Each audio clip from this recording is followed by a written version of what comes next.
Hello friends, நம்ம இந்த வீடியோவில் ஈரல் கிரேவி எப்படி பண்ணலாங்கிறத இந்த வீடியோவில் நம்ம பார்க்கலாம். வாங்க ஃப்ரெண்ட்ஸ், வீடியோக்குள்ளே போகலாம். ஒரு பாத்திரத்தில் 2 ஸ்பூன் நல்லெண்ணெய் சேர்த்துக்கலாம்.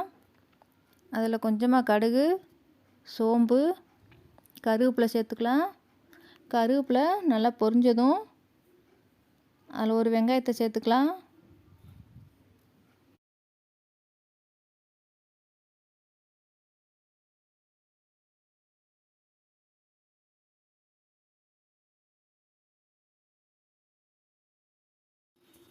வெங்காயம் நல்லா வதங்கினோன்னையும் நம்ம இஞ்சி பூண்டு சேர்த்துக்கலாம். இஞ்சி பூண்டு சேர்த்து நல்லா பச்சை வாசனை போகிற வரைக்கும் நல்லா கிளறி விட்டுக்கலாம்.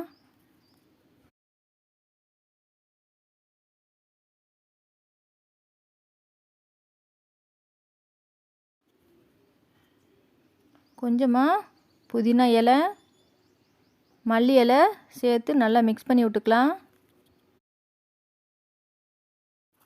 இந்த ஸ்டேஜில் நம்ம ஈரலை சேர்த்துக்கலாம்.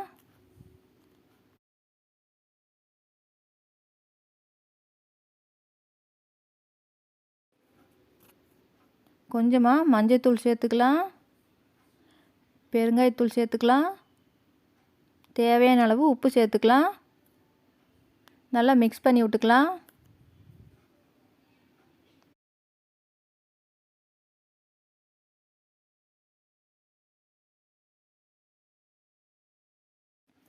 இந்த ஸ்டேஜில் 1 ஸ்பூன் தனி மிளகாத்தூள் சேர்த்துக்கலாம். 2 ஸ்பூன் மல்லித்தூள் சேர்த்துக்கலாம். நல்லா பச்சை வாசனை போகிற வரைக்கும் மிக்ஸ் பண்ணி விட்டுக்கலாம்.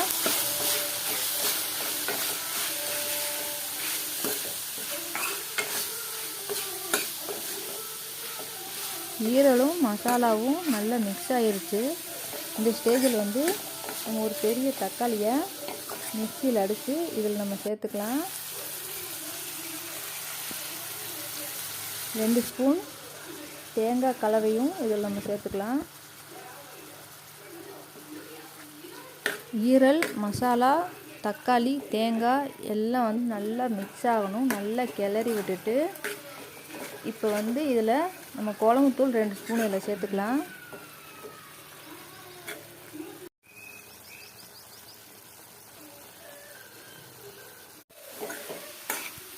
நல்லா மிக்ஸ் பண்ணி விடுங்க.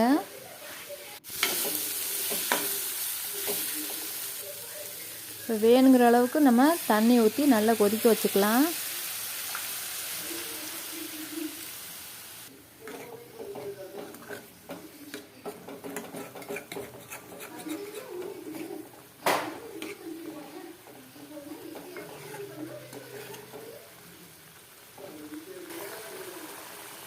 மூடி வச்சுட்டு ஒரு 1/4 மணி நேரம் அடுப்பை சிம்மில் வச்சு நம்ம வேக வைக்கலாம்.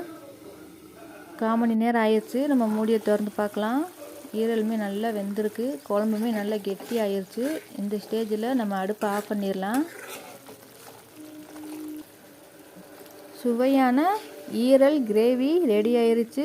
நீங்களும் ட்ரை பண்ணி பாருங்கள். இந்த வீடியோ பிடிச்சிருந்தா சப்ஸ்கிரைப் பண்ணிக்கோங்க, லைக் பண்ணுங்கள், ஷேர் பண்ணுங்கள். தேங்க்ஸ் ஃபார் வாட்சிங்.